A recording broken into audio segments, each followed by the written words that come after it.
I put $740,000 into my husband's restaurant, and he didn't even save me a seat at the opening night. Let me back up, because if I just say it like that, it sounds like I'm leaving something out, like maybe I'm being dramatic. I'm not. But I've learned that when you tell a story like this, a story about money and marriage and the specific kind of humiliation that only someone who loves you can deliver, people always assume there's a side they're not hearing. So I'm going to give you all of it. My husband and I met when I was 26 and he was 31. He was the kind of man who walks into a room and immediately starts rearranging it in his head, not out of arrogance, but out of vision. He could look at a dead corner of a restaurant and tell you exactly what color the walls should be, where the lighting needed to drop lower, why the menu needed to lose 8 items and add 3. He was a consultant at the time, working for other people's restaurants, fixing what they'd broken, turning around places that were 2 bad months from closing. He was brilliant at it. I believed in him completely. We got married when I was 28. By then, I was 3 years into my career in pharmaceutical sales, which is not glamorous work, but it pays. It pays well if you're good at it, and I was good at it. I'm organized. I follow up. I remember what people told me 6 months ago, and I bring it back up in a way that makes them feel seen. Those things matter in sales. They also matter in marriage, though nobody tells you that the same skills that build your career can make you blind to what's being done with them at home. His dream, the dream he'd had since before he met me, was to open his own place. Not a chain, not a concept, not some investor-backed ghost kitchen. A real restaurant.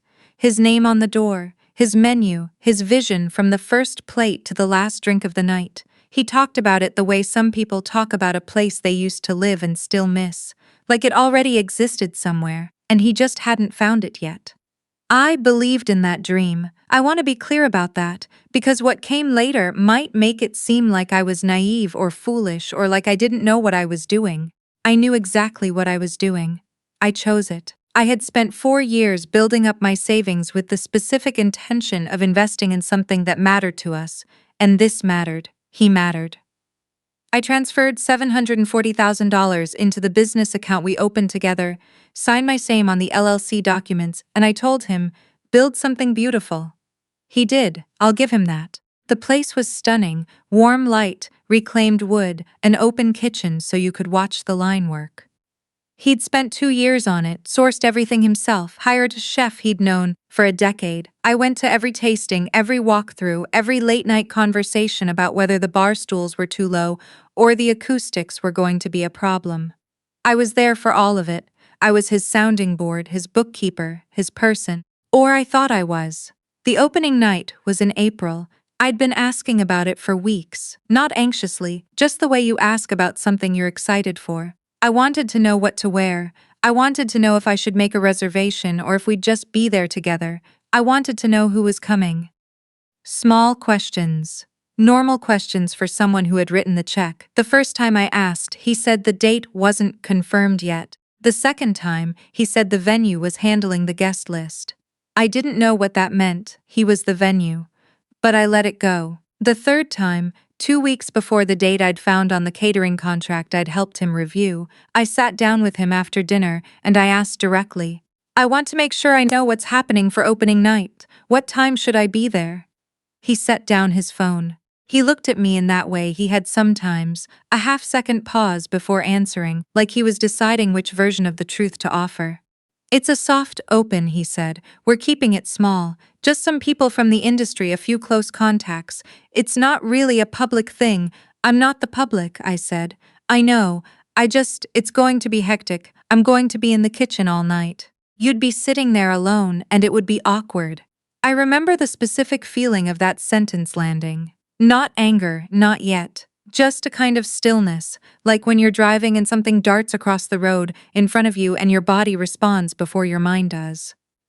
I funded this restaurant, I said. I know you did. Then I should be there. He said he'd figure it out. He'd put me on the list. He'd make sure there was a place for me. He'd let me know. We moved on to other things because that is what you do in a marriage. You move on. You trust that the conversation landed. You give people the benefit of the doubt. The night of the opening, I stayed home. He texted me around 10, crazy night, going great, Don't wait up. A single photo, blurry, the bar in the background, people I didn't recognize laughing. I didn't respond. I just sat with it. His sister called me the next morning. We'd always been close, or I'd thought we were. She was bubbly in the way she always was, and she said, "Oh my God, last night was incredible, you must be so proud." And then there was a pause, and she said, "Wait, were you not there?" I said no, I wasn't there. There was a long silence on the other end of the phone. "He said you weren't feeling well," she finally said. I wasn't feeling well. That was what he'd told his family. His mother, his sister, the two old friends he did the buffet table by the window, they all thought I was homesick. He had constructed a story to cover the fact that he hadn't invited his own wife to the opening of the restaurant she had funded. And the story he chose was that I was unwell. I put the phone down. I sat at our kitchen table for a while. He came home around noon. He was still riding the high of it, talking about how well the service had run, how the chef had knocked it out of the park, how a food writer from a local outlet had come in unannounced. He poured himself coffee and leaned against the counter, and he was smiling when he said, "We should celebrate tonight, just the two of us. I'll take you for dinner." "You told your family I was sick," I said. The smile didn't disappear all at once. It just slowly stopped making sense on his face. "I didn't want them to make it weird," he said. "Make what weird?" She would have made comments. "I was trying to protect you." There it was. He was protecting me. From what, exactly? From attending the opening of a restaurant I owned half of. I couldn't quite follow, but that was the frame he was offering me. This was care. This was consideration. I was supposed to feel looked after. "How much of last night did your mother pay for?" I asked. He didn't answer. "How much of the build-out? The kitchen equipment? The furniture? The staffing for the first 90 days? Still quiet. "I'm asking because when you say you were protecting me from your mother making it weird, I want to understand which one of us needed protecting." He started to say something about how I was being unfair, how opening night was a professional event, and he'd been under enormous pressure, how he'd been working toward this for 2 years, and he just needed one night without. And here he paused, searching for the word, without complications. I was a complication. I let that sit between us. And then I said very quietly, "Okay, I want to explain what happened in me in the weeks after that, because I didn't scream, I didn't throw things, I didn't call my mother crying. What I did was think. I started remembering things in a different order. The business account that was technically in both our names but that he'd slowly started managing alone. The time I asked to see the financials, and he'd said he was getting everything organized. The conversation 2 months before the opening when he'd mentioned wanting to bring his mother on as a silent partner. Not for money, just for the legitimacy of the family name in the local community. And I'd said no, firmly, and he'd dropped it, but something in him had shifted after that. Little things, small distances. I got a lawyer. Not a divorce lawyer, not yet. A business attorney. I came in with the LLC documents, the bank records, the original transfer documentation, every email and text where the restaurant's finances had been discussed. She went through everything and she looked up at me and she said, "You have a strong position here." I asked her what that meant specifically. She explained. My initial investment, combined with my documented contributions throughout the build, gave me a clear claim to majority ownership. There was also a personal loan my husband had taken out during construction, $160,000 from a private lender, that he had listed himself as the sole borrower on without disclosing it to me, using the restaurant as partial collateral, an asset I co-owned. She said that was a problem for him. I asked her to write a letter. While she was preparing it, I went to the restaurant for the first time. It was a Tuesday afternoon, and they were open for lunch service. I sat at the bar and I ordered the soup and I looked around at everything I had paid for, the reclaimed wood, the pendant lights, the menu I'd watched him refine over 18 months, and I felt something complicated that I don't have in a word. Something between grief and clarity. The bartender was friendly. He asked if I'd been before. "No," I said. "First time. You should come back for dinner. Chef does something special on weekends." "I'll keep that in mind," I said. My husband called me that evening. He'd received the letter. His voice was different, flatter, careful, like someone who's just realized a negotiation they thought was over has actually been starting. "What is this?" he said. "It's a letter from my attorney outlining my ownership stake and requesting an accounting of all financial transactions since incorporation." "You're not serious." "I'm very serious. This is our marriage, not a business deal." "It's both," I said. "It's always been both. I just didn't know you were only treating it as one." He asked if we could talk in person. I said yes.